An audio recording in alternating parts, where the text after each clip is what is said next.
اور جب تم اپنے باغ میں داخل ہوئے تو تم نے ماشاء اللہ لا قوت الا باللہ کیوں نہ کہا؟ اگر تم مجھے مال و اولاد میں اپنے سے کمتر دیکھتے ہو تو عجب نہیں کہ میرا پروردگار مجھے تمہارے باغ سے بہتر عطا فرمائے اور تمہارے اس باغ پر آسمان سے آفت بھیج دے تو وہ صاف میدان ہو جائے، یا اس باغ کی نہر کا پانی گہرائی میں اتر جائے تو پھر تم اسے تلاش نہ کر سکو، اور اس کے میووں کو عذاب نے آ گھیرا اور وہ اپنی چھتریوں پر گر کر رہ گیا، تو جو مال اس نے اس پر خرچ کیا تھا اس پر حسرت سے ہاتھ ملنے لگا اور کہنے لگا کہ کاش میں اپنے پروردگار کے ساتھ کسی کو شریک نہ بناتا۔ اس وقت اللہ کے سوا کوئی جماعت اس کی مددگار نہ ہوئی اور نہ وہ بدلہ لے سکا۔ یہاں سے ثابت ہوا کہ حکومت سب اللہ کی ہے،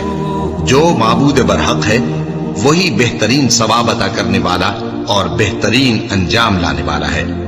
اور ان سے دنیا کی زندگی کی مثال بھی بیان کر دو کہ وہ ایسی ہے جیسے پانی جسے ہم نے آسمان سے برسایا تو اس کے ساتھ زمین کی پیداوار مل کر نکلی، پھر وہ چورا چورا ہو گئی کہ ہوائیں اسے اڑاتی پھرتی ہیں، اور اللہ تو ہر چیز پر قدرت رکھتا ہے۔ مال اور بیٹے تو دنیا کی زندگی کی رونق و زینت ہیں، اور نیکیاں جو باقی رہنے والی ہیں وہ ثواب کے لحاظ سے تمہارے پروردگار کے ہاں بہت اچھی اور امید کے لحاظ سے بہت بہتر ہیں۔ اور جس دن ہم پہاڑوں کو چلائیں گے اور تم زمین کو صاف میدان دیکھو گے اور ان لوگوں کو ہم جمع کر لیں گے تو ان میں سے کسی کو بھی نہیں چھوڑیں گے، اور سب تمہارے پروردگار کے سامنے صف باندھ کر لائے جائیں گے، تو ہم ان سے کہیں گے کہ جس طرح ہم نے تم کو پہلی بار پیدا کیا تھا اسی طرح آج تم ہمارے سامنے آئے، لیکن تم نے تو یہ خیال کر رکھا تھا کہ ہم نے تمہارے لیے قیامت کا کوئی وقت مقرر ہی نہیں کیا، اور اعمال کی کتاب کھول کر رکھی جائے گی تو تم گناہگاروں کو دیکھو گے کہ جو کچھ اس میں لکھا ہوگا اس سے ڈر رہے ہوں گے، اور کہیں گے ہائے شامت، یہ کیسی کتاب ہے کہ نہ چھوٹی بات کو چھوڑتی ہے نہ بڑی کو، کوئی بات بھی نہیں مگر اسے لکھ رکھا ہے، اور جو جو عمل کیے ہوں گے سب کو حاضر پائیں گے، اور تمہارا پروردگار کسی پر ظلم نہیں کرے گا۔ اور جب ہم نے فرشتوں کو حکم دیا کہ آدم کو سجدہ کرو تو سب نے سجدہ کیا مگر ابلیس نے نہ کیا، وہ جنات میں سے تھا تو اپنے پروردگار کے حکم سے باہر ہو گیا۔ کیا تم اس کو اور اس کی اولاد کو میرے سوا دوست بناتے ہو، حالانکہ وہ تمہارے دشمن ہیں، اور شیطان کی دوستی ظالموں کے لیے اللہ کی دوستی کا برا بدل ہے۔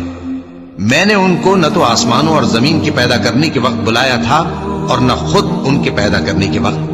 اور میں ایسا نہ تھا کہ گمراہ کرنے والوں کو مددگار بناتا۔ اور جس دن اللہ فرمائے گا کہ اب میرے شریکوں کو جن کی نسبت تم معبود ہونے کا گمان رکھتے تھے بلاؤ، تو وہ ان کو بلائیں گے مگر وہ ان کو کچھ جواب نہ دیں گے، اور ہم ان کے درمیان ہلاکت کی ایک جگہ بنا دیں گے، اور گناہگار لوگ دوزخ کو دیکھیں گے تو یقین کر لیں گے کہ وہ اس میں پڑنے والے ہیں، اور اس سے بچنے کا کوئی راستہ نہ پائیں گے۔ اور ہم نے اس قرآن میں لوگوں کے سمجھانے کے لیے طرح طرح کی مثالیں بیان فرمائی ہیں، لیکن انسان سب چیزوں سے بڑھ کر جھگڑالو ہے، اور لوگوں کے پاس جب ہدایت آ گئی تو ان کو کس چیز نے منع کیا کہ ایمان لائیں اور اپنے پروردگار سے بخشش مانگیں، بجز اس کے کہ اس بات کے منتظر ہوں کہ انہیں بھی پہلوں کا سا معاملہ پیش آئے یا ان پر عذاب سامنے سے آ جائے۔ اور ہم جو پیغمبروں کو بھیجا کرتے ہیں تو صرف اس لیے کہ لوگوں کو اللہ کی نعمتوں کی خوشخبریاں سنائیں اور عذاب سے ڈرائیں، اور جو کافر ہیں وہ باطل کی مدد سے جھگڑا کرتے ہیں تاکہ اس سے حق کو پھسلا دیں، اور انہوں نے ہماری آیتوں کو اور جس چیز سے ان کو ڈرایا جاتا ہے اسے ہنسی بنا لیا ہے۔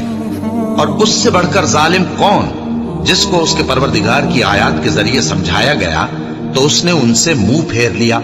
اور جو اعمال وہ آگے کر چکا اس کو بھول گیا۔ ہم نے ان کے دلوں پر پردے ڈال دیے کہ اسے سمجھ نہ سکیں، اور کانوں میں ثقل پیدا کر دیا ہے کہ سن نہ سکیں، اور اگر تم ان کو رستے کی طرف بلاؤ تو کبھی رستے پر نہ آئیں گے، اور تمہارا پروردگار بخشنے والا صاحب رحمت ہے۔ اگر وہ ان کے کرتوتوں پر ان کو پکڑنے لگے تو ان پر جھٹ عذاب بھیج دے، مگر ان کے لیے ایک وقت مقرر کر رکھا ہے